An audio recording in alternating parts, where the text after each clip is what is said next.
Right. ఈరోజు వచ్చినటువంటి ప్రధాన పత్రికలను వార్తలు మనం గమనించినట్లయితే ముందుగా నమస్తే తెలంగాణలో వచ్చినటువంటి వార్తలు చూసుకుంటే బ్యానర్ ఐటమ్ చూడొచ్చు. ప్రధానంగా ఏదైతే తొడగొట్టిన బీఆర్ఎస్ తోక ముడిచిన కాంగ్రెస్ అంటూ కూడా బ్యానర్ ఐటమ్ చూడొచ్చు. మనం ప్రధానంగా ఇక్కడ డర్గయా సర్కార్ ఏదైతే సర్కారు భయపడింది మొత్తానికి అంటూ కూడా ఇక్కడ ప్రధానమైనటువంటి వార్త చూడొచ్చు. ప్రధానంగా నేను జరిగినటువంటి సందర్భం సంబంధించి ఇక్కడ ఫోటోకి సంబంధించి క్లియర్గా డీటెయిల్ చూసే ప్రయత్నం చేద్దాం. మంత్రివర్య ఎప్పుడు వస్తారంటూ కూడా ఏదైతే తెలంగాణ భవన్లో ఆ మంత్రి కోసం చేరేసి అలాగే బీఆర్ఎస్ వర్కింగ్ ప్రెసిడెంట్ కేటీఆర్ అక్కడ కూర్చున్నటువంటి సందర్భం సంబంధించి ఇక్కడ క్లియర్ కట్ట చూడొచ్చు.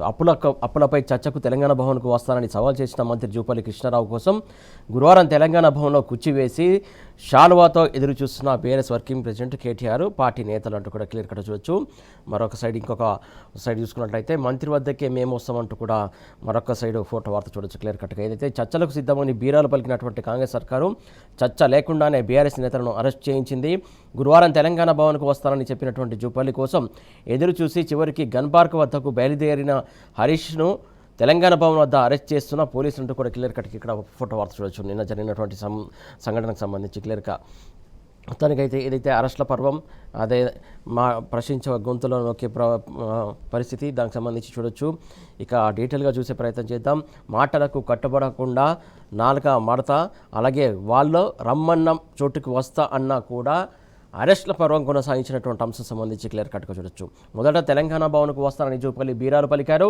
అలాగే ఉదయం నుంచి ఎదురు చూసినటువంటి కేటీఆర్ అలాగే హరీష్ రావు తెలంగాణ భవన్లో ప్రత్యేక కుర్చీ వేసి కూడా వెయిట్ చేశారు ఇద్దరు. ఏదైతే తూచ్ అక్కడికి రానని గాంధీ భవన్కు జూపల్లి వెళ్ళినటువంటి సందర్భం గురుకులాల్లో టెండర్ల అవినీతిని నిరూపించేందుకు గన్ పార్కుకు రావాలని బీఆర్ఎస్కు మంత్రులు సవాల్ చేసిన క్రమంలో అక్కడికి కూడా వస్తామని చెప్పేసి మాజీ మంత్రి హరీష్ రావు అలాగే ఆర్ఎస్పీ ప్రవీణ్ కుమార్ ఇతర నేతలు కూడా బయలుదేరినటువంటి సందర్భంలో ఏదైతే తెలంగాణ భవన్ నుంచి ఒక్క అడుగు బయటపడగానే వెంటనే వారిని అరెస్ట్ చేసి వ్యాన్లో తీసుకెళ్లినటువంటి సందర్భం సంబంధించి క్లియర్ కట్గా చూడొచ్చు. కంచన్బాగ్ పోలీస్ స్టేషన్లో BRSP floor leader Harish Rao party నేతలు దానికి సంబంధించి పోలీస్ స్టేషన్ ఫోటో చూడొచ్చు. పోలీస్ స్టేషన్ తీసుకెళ్లినటువంటి సందర్భం వ్యాన్లో ఎట్లా తీసుకెళ్లారో అనేది కూడా క్లియర్ కట్గా చూడొచ్చు. కంచన్బాగ్ పోలీస్ స్టేషన్ సంబంధించి చూడొచ్చు. అక్కడ కూడా కంచన్బాగ్ పోలీస్ స్టేషన్ దగ్గర కూడా నిన్న హరీష్ రావు మంత్రి కోసం అక్కడ చేరేసి కూర్చుని వెయిట్ చేశారు. అలాగే ఇటు బీఆర్ఎస్ పార్టీ కార్యాలయంలో కూడా బీఆర్ఎస్ వర్కింగ్ ప్రెసిడెంట్ కేటీఆర్ కూడా ఆయన కోసం ఇక్కడ కూడా చేరేసి వెయిట్ చేసినటువంటి సందర్భం. చర్చలకు సవాల్ విసిరి మంత్రుల పలాయన చిత్తగించారు. గన్ పార్కుకు బయలుదేరిన కేటీఆర్ హరీష్ అలాగే తెలంగాణ భవన్ గేటు దాటకుండానే అడ్డుకున్న పోలీసులు. అభ్యంతరం తెలిపిన బీఆర్ఎస్ శ్రేణులు ఉద్రిక్తత వాతావరణం నెలకొంది. నిన్నంతా ఉదయం పూట మధ్యాహ్నం వరకు కూడా పోలీసుల ఓవరాక్షన్తో కింద పడిపోయిన హరీష్ ఉద్రిక్తత నడుమే మంత్రులకు ఫోన్ చేసినటువంటి హరీష్ రావు ఎన్నిసార్లు ప్రయత్నించినా కూడా ఫోన్ ఎత్తని మంత్రులు. తాను కేసీఆర్తోనే మాట్లాడతానని జూపల్లి దాటవేత. కంచన్బాగ్ పిఎస్కు బీఆర్ఎస్ నేతల తరలింపు దానికి సంబంధించి కట్టుగా చూడొచ్చు. ఏదైతే గన్ పార్క్ రమ్మని చెప్పేసి అక్కడ నుంచి పలాయనం చిత్తగించారు. దానికి సంబంధించి చూడొచ్చు. అక్కడ బీరాలు పలికారు. బీఆర్ఎస్ ఆఫీస్కి వస్తానని బుధవారం, గన్ పార్కుకు వస్తానని గురువారం మంత్రి జూపల్లి ప్రకటించారు. గన్ పార్కుకు వస్తామని బుధవారం, అసెంబ్లీలో చర్చకు సిద్ధమని గురువారం మంత్రి అడ్లూరి చెప్పారు. తీరా మంత్రులు గురువారం గన్ పార్క్ వద్దకు వచ్చి మాట్లాడారు. గన్ పార్కుకు వస్తున్నామని చెప్పేందుకు హరీష్ ఫోన్ చేసినా మంత్రులు ఎవరూ స్పందించలేదు. మధ్యలోనే వాళ్ళని అడ్డుకున్న పరిస్థితి. సర్కారు సెల్ఫ్ గోల్లో పడింది అంటూ కూడా మరొక వార్త చూడొచ్చు. పోలీసులను అడ్డుపెట్టుకుని తోక ముడిచిన కాంగ్రెస్ మంత్రులు. చర్చకు రాకుండా పారిపోయిన జూపల్లి రాజీనామా చేయాలంటూ కూడా డిమాండ్ చేశారు. దళితుల పొట్టగొట్టి గుజరాత్, ఢిల్లీ దళాలకు గురుకుల టెండర్లు ఇస్తున్నారు. విద్యార్థుల నోట్బుక్స్, సామాగ్రి కొనుగోలులో కూడా భారీగా కమిషన్లు దండుకున్నారు అంటూ కూడా వార్త చూడొచ్చు. మఫత్ లాల్ ముద్దు, చేనేత వద్దు, ఇదే సీఎం రేవంత్ వైఖరి అంటూ కూడా నిన్న మాజీ మంత్రి హరీష్ రావు ప్రెస్ మీట్ పెట్టిన సందర్భంలో చెప్పినటువంటి అంశం సంబంధించి క్లియర్ కట్గా చూడొచ్చు. అలాగే బీఆర్ఎస్ నేత ఆర్ఎస్ ప్రవీణ్ పై కూడా సర్కారు కక్ష సాధింపు చర్యలకు పాల్పడుతుంది. వేధింపుల్లో భాగంగానే భద్రత తగ్గింపు అలాగే ఆయన భార్య సంబంధించినటువంటి జాబ్కి సంబంధించి కూడా బదిలీ చేసినటువంటి సందర్భం చూసాం. నిన్ననే భార్యకు సంబంధించి బదిలీకి సంబంధించి ఉత్తర్వులు కూడా ఇచ్చినటువంటి అంశం సంబంధించి క్లియర్ కట్గా చూడొచ్చు. ఎన్ని ఇబ్బందులు పెట్టినా ప్రభుత్వాన్ని ప్రశ్నించడం ఆపమంటూ కూడా బీఆర్ఎస్ కేడరు అలాగే ఆర్ఎస్పీ కావచ్చు మాజీ మంత్రి హరీష్ చెప్పినటువంటి సందర్భం మనం చూడొచ్చు. ఏదైతే కమిషన్ల కోసమే జీవో 17 అంటూ కూడా మరొక వార్త చూస్తున్నాం. రాత్రికి రాత్రే తీసుకొచ్చినటువంటి రేవంత్ సర్కారు దోపిడీకి ఊతమిచ్చే ఆ జీవోను రద్దు చేయాలని డిమాండ్ చేశారు. సింగిల్ విండో టెండర్లో భారీ కుంభకోణం, భద్రత తగ్గించిన నా భార్యను ఇబ్బందులు పెట్టిన రేవంత్ సర్కారుపై పోరు ఆపబోను. అలాగే మేము చర్చలకు వెళ్తుంటే భయపడే అరెస్టులు చేశారు అంటూ కూడా బీఆర్ఎస్ నేత ఆర్ఎస్ ప్రవీణ్ కుమార్ నిన్న మాట్లాడినటువంటి సందర్భం సంబంధించి చూడొచ్చు. ఆర్ఎస్పీ భార్యకు ఆ ప్రాధాన్య పోస్టు ఇచ్చారు. మరో 26 మంది కూడా భద్రత కుదించారు. ప్రవీణ్కు భద్రత కొనసాగించాలంటూ కూడా కోర్టు ఆదేశించినటువంటి అంశం సంబంధించి చూడొచ్చు. ఇక అదే వార్తకు సంబంధించి కంటిన్యూస్గా చూసుకున్నట్లయితే మీరు పరారైనా కూడా మేము వదలమంటూ కూడా నిన్న బీఆర్ఎస్ వర్కింగ్ ప్రెసిడెంట్ కేటీఆర్ చెప్పినటువంటి సందర్భం ప్రతిపక్షంగా నిలదీస్తాం, ప్రజాక్షేత్రంలో కడిగి పారేస్తామంటూ కూడా ఆయన చెప్పారు.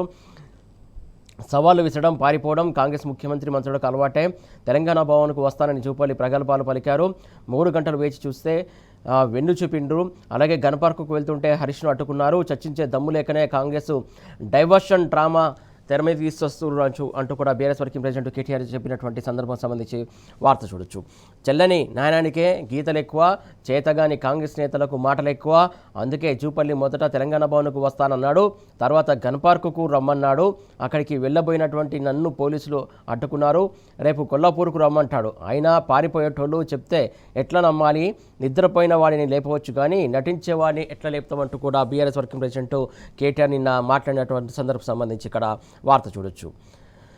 ఐటీకా ఏదైతే పోలీసులు అరెస్ట్ చేస్తే మాకేం సంబంధం అంటూ కూడా పొన్నం ప్రభాకర్ మాట్లాడినటువంటి అంశం సంబంధించి చూడొచ్చు. వాస్తవానికి మాకు హరీష్ రావు ఫోన్ చేశారు, మేమే ఫోన్ లిఫ్ట్ చేయలేదు. అప్పటికే మేము గన్ పార్క్ నుంచి వెళ్ళిపోయినాం. అధికారిక కార్యక్రమంలో ఉన్నాం కాబట్టే ఫోన్ ఎత్తలేదు. వారిని పోలీసులు అరెస్ట్ చేస్తే మాకేం సంబంధం? మరి ఎవరికి సంబంధం? ప్రభుత్వంలో ఉన్నది ఎవరు? ప్రభుత్వం చెప్పినట్టే కదా పోలీసులు నడుచుకుంటారు అన్నారు కాబట్టి అనేది ప్రధానంగా ప్రశ్న తలెత్తుతున్నటువంటి అంశం.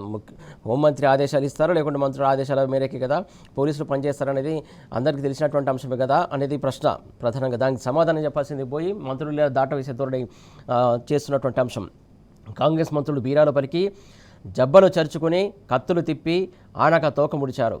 చొక్కా మడిచి సవాలు విసిరి చివరికి పలాయనం చిత్తగించారు. తలబీర్సు మాటలు మాట్లాడి ఆఖరికి తల దించుకున్నారు. దొంగతనం దొరికిపోయి నోట మాటలు రాక నిశ్చేష్టులయ్యారు. వాదించేందుకు సబ్జెక్టు లేక సరుకు లేక విలవిల్లాడారు. నోటికొచ్చిన అంకెలతో రంకెలు వేసినటువంటి సచివులు రుజువుల దగ్గరకు వచ్చేసరికి వెనక్కి తిరిగి చూడకుండా పరారయ్యారు.